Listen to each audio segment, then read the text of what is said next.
এই যে নিত্য কাজে চলে আসলাম সকালবেলায়, যে বিকালের বাসনগুলো গুছিয়ে নিচ্ছি। কালকে রাত্রে আর গুছানো হয়নি, দুপুরের বাসনই ওরমভাবে পড়ে আছে। এগুলো গুছিয়ে তারপরে বাসি বাসনগুলো মাজবো। আমি আবার রাত্রে বাসন টাসন মেজে রাখতে পারি না, আরও ঠান্ডা লেগেছে। এই যে বাসনগুলো এবার মেজে নিচ্ছি। সকালে রুটি আর আলুর তরকারি টিফিন বানিয়ে নিয়ে এই বাসনগুলো মেজে নিচ্ছি। শরীর তো খুব একটা ঠিক হয়নি পুরোপুরি, কাজ আমি এখনও নর্মালভাবে তাড়াহুড়ো করে করতে পারছি না, শরীর খুব দুর্বল হয়ে গেছে। এই যে বাসনগুলো সব মেজে নিচ্ছি, বাসি বাসন। এই যেগুলো ধুয়ে নিচ্ছি, এবার ধুয়ে গ্যাসটা মুছবো, মুছে তারপরে বাদ বাকি কাজগুলো করব। বিছনা উঠাবো, উঠিয়ে তারপরে কথা বলছি, দেখুন কিরম কাশির মতন লাগছে আর কাশি হচ্ছে, ভয়েস দিতে খুব কষ্ট হচ্ছে। যে গ্যাসটা মুছে নিলাম, মুছে নিয়ে তারপরে চলে যাব বিছনা উঠাতে। বিছনা টিছনা উঠিয়ে তারপরে বর গেছে বাজারে, বাজার থেকে আসলে রান্না করব। এই এই এই বিছনাগুলো ততক্ষণ আমি গুছিয়ে নিই। উনি বাজার থেকে আসার অবধি আমি এই বিছনা টিছনা গুছিয়ে সকালে তো আমি একবার ঘর ঝাড় দিয়ে নিয়েছি, ঘর ঝাড় দেবো। এই শীতের বিছনা তুলতে আর রং গেলে তা এই দোলটা গেলে তারপরে এই শীত যাবে, তারপরে সব কম্বল টম্বল ধুয়ে উঠাবো। আমি আবার রোদ্রে দিয়ে উঠাই না, আমি ওই একবারে কেচে দিই। আজকে কাঁথা মশারি সব কাচবো।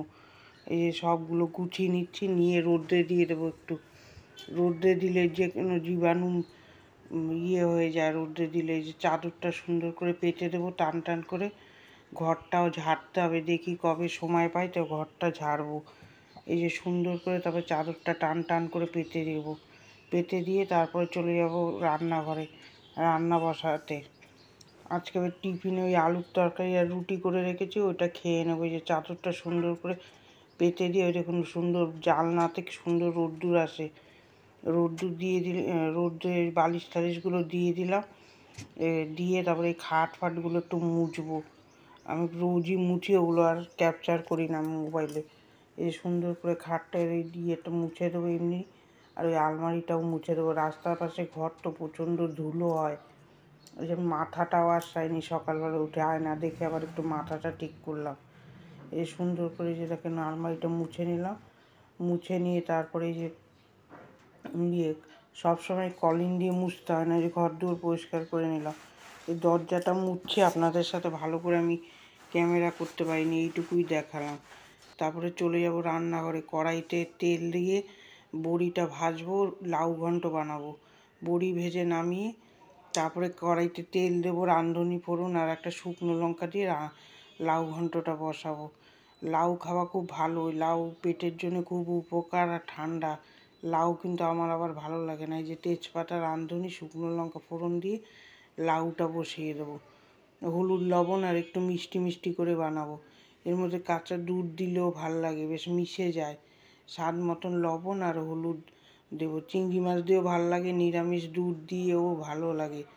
যে কোনোভাবে মাছের মাথা ফাটা দিয়ে লাউ ঘন্ট খেতে খুব ভাল লাগে। আমার আবার নিরামিষটা ভালো লাগে না, এবার চিংড়ি মাছটা দিলে ভালো লাগে খেতে। এই যে লাউ ঘন্টটা ভালো করে নাড়িয়ে ঢাকা চাপা দিয়ে দেবো। দিয়ে তারপরে আমাদের আজকে তেলাপিয়া আর পোনা মাছ এনেছে। গুড মর্নিং, কেমন আছেন? আশা করছি ভালো আছেন। আমিও ভালোই আছি, তাও পুরোপুরি শরীর ঠিক হয়নি, আছে দুর্বল। তাও কাজ তো আর না করে বসে থাকতে পারবো না, কাজ তো করতেই হবে। তা ওই দেখলেন তো বাসন টাসন মাজলাম, বিছনা উঠালাম। এদিকে রান্নাও হয়ে গেছে, ডাল ভাত আলু ভাজা, এই লাউ ঘন্ট বসালাম আর পোনা মাছের ঝোল করব। আশা করছি ব্লগটা আপনাদের ভালো লাগবে। কন্টিনিউ করার অনুরোধ রইল, আর একটা সাবস্ক্রাইব করে আমার পাশে থাকার অনুরোধ রইল। দেখতে থাকুন আমি কীরকম কাজ করছি। ইন্ট্রো দিতে ভুলে গেছিলাম, ওই জন্য এখন ইন্ট্রোটা দিলাম, দেখতে থাকুন। এই যে মাছ এনেছি, এই যে তেলাপিয়া আমাদের জন্য আর পোনা মাছ। এখানে কড়াইতে তেল দিয়ে দেবো, তেল দিয়ে মাছগুলো ভাজতে বসাবো। ওইদিকে হলুদ লবণ দিয়ে মাছটা ভালো করে মাখিয়ে নেবো, মাখিয়ে নিয়ে ওখানে তেল দিয়েছি, এই যে মাখিয়ে নিচ্ছি। ওখানে লাউ ঘন্টটা বসানো। আর এই ফ্রিজটাও রোজ মুছতে হচ্ছে, রান্নাঘরে নিয়ে এসে তেল কাজটা ভাব হচ্ছে। এই যে মাছগুলো সব ভেজে নেবো, তেলাপিয়ার মাছের ঝাল করবো। আর এই যে লাউ ঘন্টটা, আমার বর বসে বসে সবজি কাটছে। আমার আবার কেটে দিলে রান্না করতে বেশ সুবিধা হয়, আমি আবার কাটতে পারি না, রান্না তাড়াতাড়ি করে দেবো।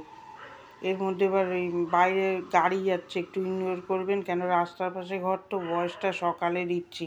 ওদিকে কুকুরও ডাকছে জম্মের মতন, ভয়েস দিতে খুব কষ্ট হচ্ছে। যে মাছগুলো ভেজে নামিয়ে নিলাম, ওদিকে লাউ ঘন্টতে বড়ি দিয়ে দিয়েছি, বড়ি দিয়ে নামিয়ে নেবো। ওইদিকে মাছগুলো ভেজে নিচ্ছি, আর মাছের ঝাল করব, আর এখানে লাউ ঘন্টটা নামাবো এবার। আর আলুর দম করবো। আলুর দমের জন্য আলুগুলো নতুন আলু তো, সিদ্ধ করে নেব। সিদ্ধ করলে আলুর দম খেতে ভালো হয় না, কিন্তু তাও সিদ্ধ করে নিলাম হলুদ আর লবণ দিয়ে। কড়াইতে তেল, গোটা জিরা আর এই যে পেঁয়াজের পেস্টটা দিয়ে দিলাম। পেঁয়াজ, আদা, রসুন আর মটরশুঁটি দিয়ে ভালো করে এই কাঁচা গন্ধটা কাটাবো। ওইদিকে মাছের ঝোলটাও বসিয়ে দেবো, কেন দেরি হয়ে গেছে অনেক। এদিকে মাছের ঝোলটাও বসাবো। রান্নাটাই আজকে আপনাদের সাথে বেশি শেয়ার করলাম। এইভাবেই আমি রান্না করি তাড়াতাড়ি, 1 ঘন্টার মধ্যে। 2 পাশে রান্না বসিয়ে দিই, ঝট করে হয়ে যায় দুটো কড়াইতে। এই যে স্বাদ মতন লবণ দিলাম, আর ওখানে কড়াইতে তেল দিয়েছি। তেল দিয়ে একটু গোটা জিরা ফোড়ন দেবো, আলু দেবো না, এমনি কষা করব। কড়াইতে যে তেল দিয়ে দিলাম, এদিকে এটা কষতে থাকুক, ওইদিকে মাছের ঝোলটাও বসিয়ে দেবো। আলুর দমে শীতকালে খেতে ভালো লাগে। এই আলুগুলো সিদ্ধ করে নামিয়ে নিলাম, আর ওখানে গোটা জিরা দিয়ে, ওখানেও পেঁয়াজের পেস্ট, টমেটো, আদা, রসুন দিই না মাছের ঝালে, দিয়ে ওইখানে বসিয়ে দিলাম। আর এখানে এই মশলাটা কষাচ্ছি। 2 পাশে দুটো হয়ে গেলেই আমার রান্না হয়ে যাবে।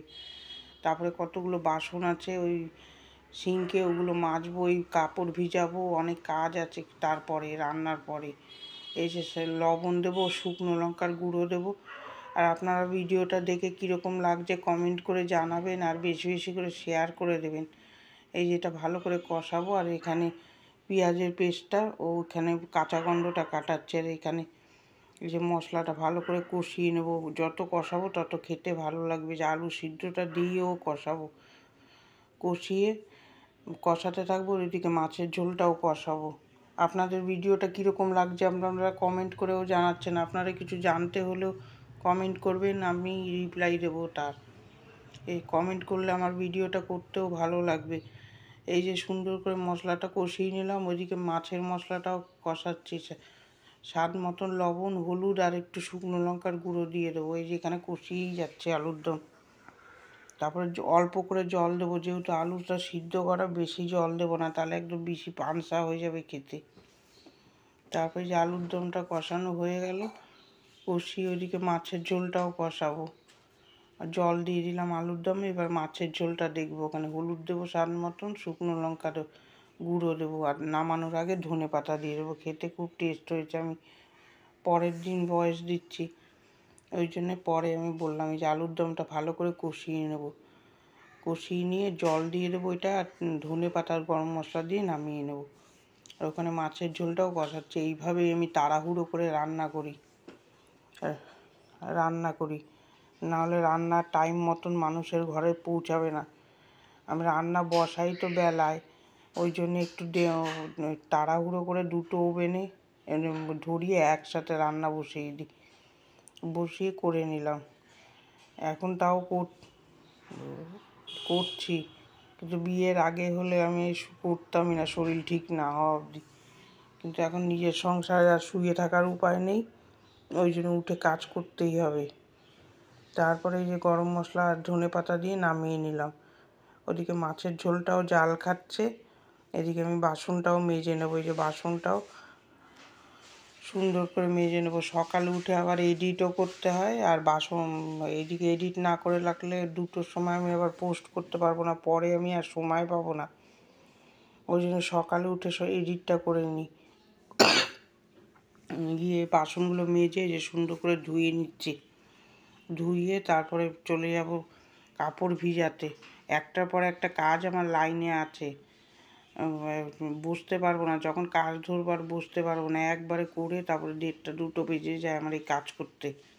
এর জন্যই আমার ঠান্ডা লাগে, চান করতে দেরি হয়ে যায়, 1:30 2টো বেজে যায় চান করতে, ওই জন্য দেরি হয়।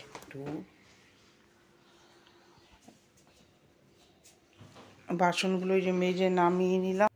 এই যে বাসনগুলো মেজে নেব, মেজে নিয়ে মেজে নিয়ে তারপরে যে মাছের ঝোলটা হয়ে যাবে, হয়ে ওর মধ্যে মাছগুলো দিয়ে ধনেপাতা দিয়ে নামিয়ে নেব। নামিয়ে নিয়ে দেখলেন তো বাসনগুলো মেজে নেব, আর দুটো কড়াই রয়েছে। এইভাবেই কাজ করি আমি, না হলে আমার করে পারবো না সারাদিনে।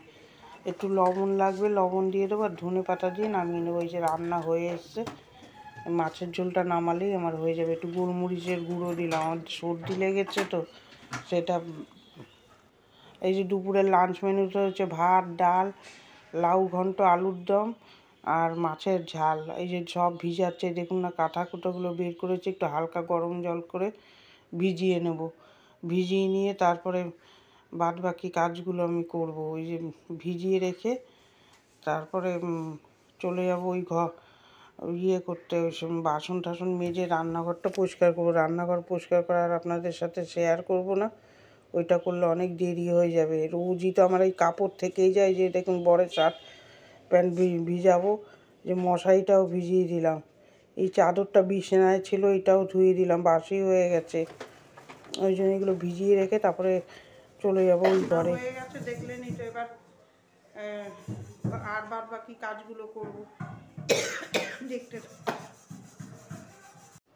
রান্নাঘরটাই যে পরিষ্কার করে ফেলেছে, এই দেখুন এই সব রান্না বান্না গুছিয়ে ফেললাম। আর ওখানে রোদ্দুর চলে গেছে, এই জামা ইয়েগুলো তোলা হয়নি, এইগুলো এই বালিশগুলো সব তুলছি, তুলে আর জায়গায় গুছিয়ে ফেলবো। এই সব করলে আবার খাটনিও বাড়ে, এই রোদে দিলে। এইগুলো সব রোদে দিয়ে যে সুন্দর জায়গায় গুছিয়ে ফেলবো। এইভাবেই সারাদিন আমার কেটে যায়। আর বিকালে আর কী কাজ করব, বিকালে ওই জন্য আর ইচ্ছা করে না। সারাদিন দেখলেন তো ভিডিও, এর মধ্যেও অনেক কাজ থাকে, ওগুলো আমি আর ভিডিওকে ক্যাপচার করি না। ওগুলো করলে তো সারাদিন একদম 30 মিনিটের ভিডিও হয়ে যাবে। এই যে ঘর দুয়ার পুরো পরিষ্কার করে নিয়েছে, এই দেখুন। তারপরে এই যে আপনাদের সামনে আসলাম।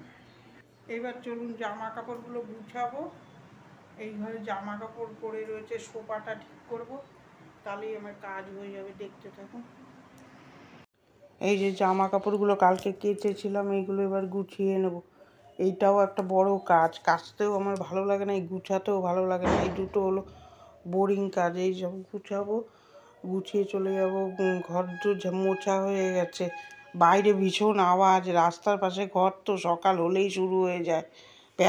গাড়ি, স্কুলে যাওয়া, এইসব নিয়ে ভয়েস দিতে খুব কষ্ট হচ্ছে আমার, কিন্তু কি করব, রাস্তার পাশে ঘর তো একটু অ্যাডজাস্ট করে শুনবেন। সকাল হলেই শুরু হয়ে যাবে এই রাস্তায়, পুরো ভিআইপি রাস্তার মতন। এই একদম একটার পর একটা অফিস টাইম শুরু হবে, স্কুল টাইম, এখান দিয়েই সব যাবে। একটু বিরক্তও লাগে এক এক সময়, ঘুমাতে পারি না, না অস্বস্তি শরীরে। এই যে সব গুছিয়ে নেবো। এমনি শরীর ভালো না, বিয়ের আগে হলে শুয়ে থাকতাম, কাজ করতামই না, মা করতো নাহলে দিদি। কিন্তু শ্বশুরবাড়িতে তো আর এই কপাল নেই, মেয়েটা যেটুকু করে আর আমার বর, বাদ বাকি আর কেউ খোঁজ নিয়েও দেখবে না যে আমি শরীর ভালো আছে নাকি, কেউ খোঁজ নিয়েও দেখবে না যে আছে কি না। এরা দুজন ছাড়া আমি পড়লে আর দেখার সেরকম কেউ থাকে না। বাপের বাড়িতে মা একটু খোঁজ নেয়, মা ভাই, আর তার বাদ বাকি কেউ না। পয়সা না থাকলে, যার বাড়ি পয়সা নেই সেই বুঝবে এই যে ওই অসুবিধাটা। যার পয়সা আছে তার মাথায় তেল ভাঙাবে না, কিন্তু পয়সা না থাকলে তার খোঁজও নেবে না। এই জন্য চাচ্ছি আমি একটু ইউটিউবে একটু জায়গা করে আপনাদের সাথে আপনারা দেখে আমার এইটুকুনি উপকার করুন। না হলে ফ্ল্যাটটা দেখতেই সেরকম কিছু আমাদের ফ্ল্যাটে বানাতেও পারিনি। এই 3টে মানুষ, শরীর খারাপ হলে একজনকেই দেখতে হয়, আর তাছাড়া সেরকম কেউ নেই দেখার। আর শরীর প্রায়ই আমার খারাপ থাকে, ভিডিওতেই শুনবেন। এই চেহারাটা ভারী হয়ে গেছে, এতে কাজ করতে পারি না ঠিক মতন। এই আপনাদের কাছে তাও কষ্ট করে ভিডিওটা শেয়ার করি, তাও আশায় আছি যে এই চ্যানেলটা একটু গ্রো আপ করবে। আমি আর কিছু চাচ্ছি না, আপনারা আমার এই ভিডিও দেখে একটুখানি আমার পাশে দাঁড়ান, তাহলে আমি ইউটিউবে একটু জায়গা করে নিতে পারবো। এই ভিডিওটা পুরো দেখুন, দেখে করুন। এই দেখুন সোফাটা সুন্দর করে পরিষ্কার করে নিলাম, এই যে কাজ সব হয়ে গেল। ভিডিওটা এখানেই আমি এন্ড করে দিলাম। এই যে জামা কাপড় গুছানো, আর ওগুলো তো কাপড় কাচবো, ওগুলো আর কি দেখাবো আজকে, ওগুলো আর শেয়ার করলাম না। চান করতে যাব, কাপড়টা কেচে শুকো দিয়ে দেবো, আর পুজো দেবো, আর খাবো, আর একটু রেস্ট নেবো। ভিডিওটা কার কার ভালো লাগছে কমেন্টের মাধ্যমে জানাবেন আর আমার সাথে থাকবেন। আর কার কার ভালো লাগলো একটা লাইক দেবেন, সাবস্ক্রাইব করে আমার পাশে থাকার অনুরোধ রইল। আর বেশি বেশি করে শেয়ার করে দিন, তাহলে আমার একটু উপকার হবে। আর ভালো থাকবেন, সুস্থ থাকবেন। কালকে একটা নতুন ব্লগের সাথে দেখা হবে। টাটা।